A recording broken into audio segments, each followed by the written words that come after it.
Hey, Meachum Village, it's Aneesa. Today, I want to talk to you about when should Black couples get marriage counseling. The answer is now and often. I don't care if you've been married for 20 days or 20 years, counseling is always a benefit. I'm going to share with you why. So I like to think of counseling in these three categories: triage, emergency, and maintenance. Most of us who have gone through some type of marriage counseling or therapy are probably most familiar with triage or emergency, and not so much maintenance. So I'm going to focus a little bit more on that today.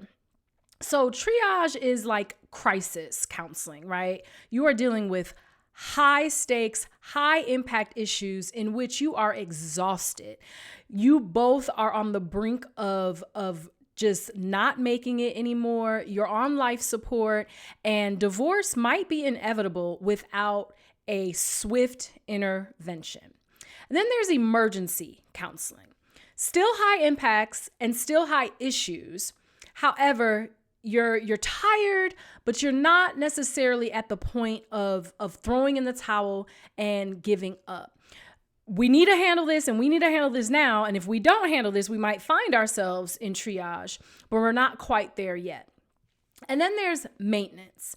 So maintenance is low stakes, low impact issues.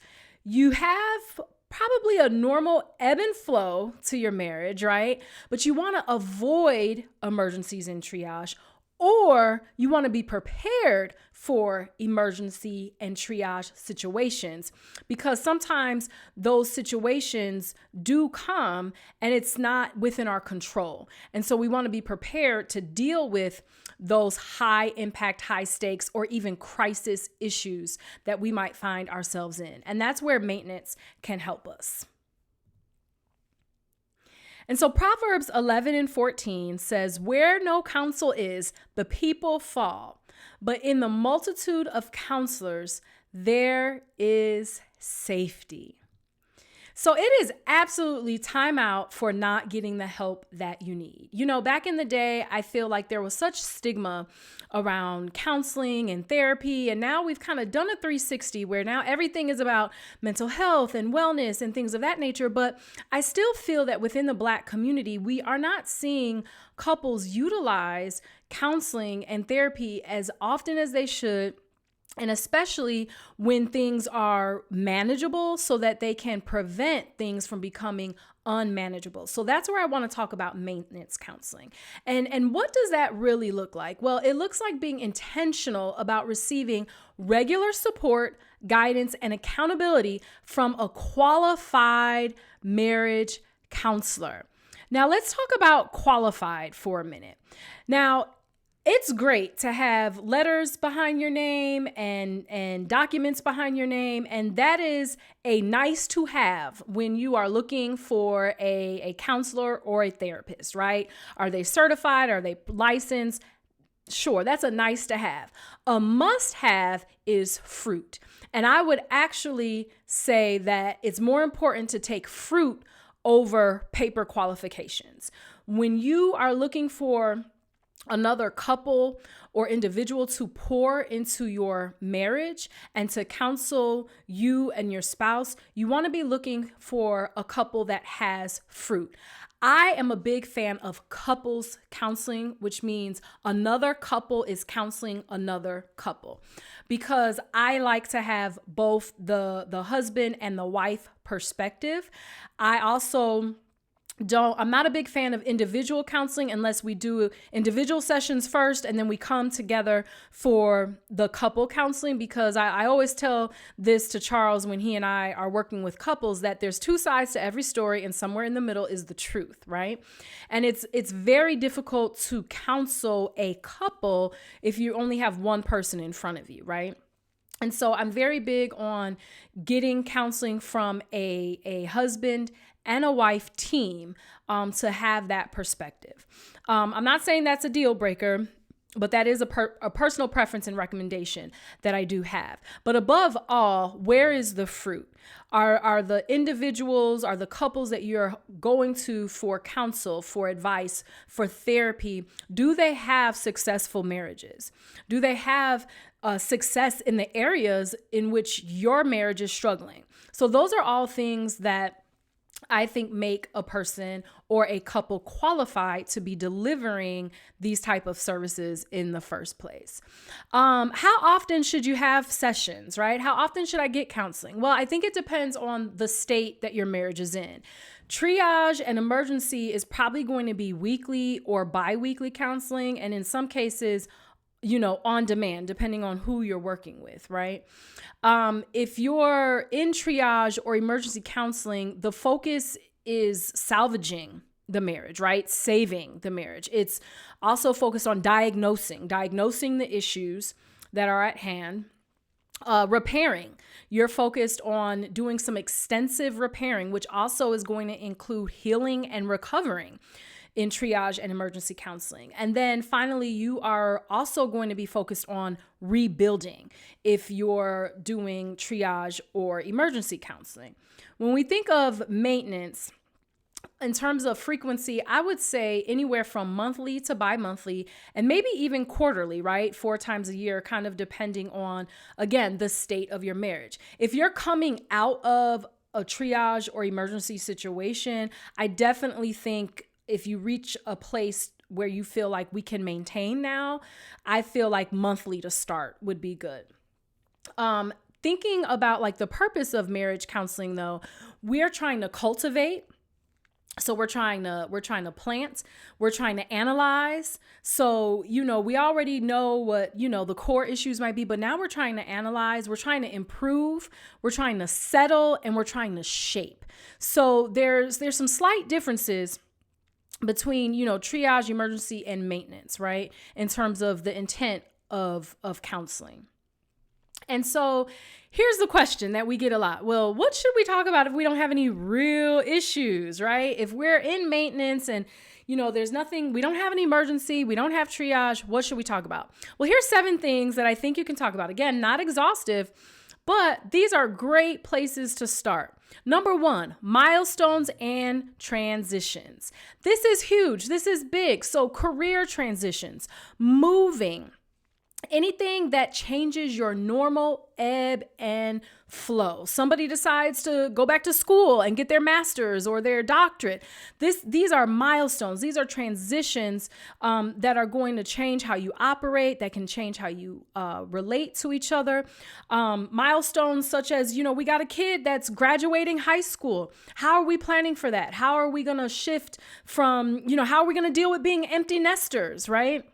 So those would be examples there. Number 2, family vision and future planning. This is great. This is something that you can always talk about when you're focused on maintenance. Where are we going? Where do we see ourselves in this next year? We have a new year coming upon us. This would be a great time to have a family vision or future planning conversation, right? When there's a new year coming. Again, where do we want to be in 5, 10, 20 years?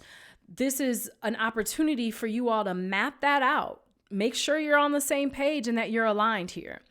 Number 3, individual goals and changes. Well, we're one. We're not individuals. We're two. We became one.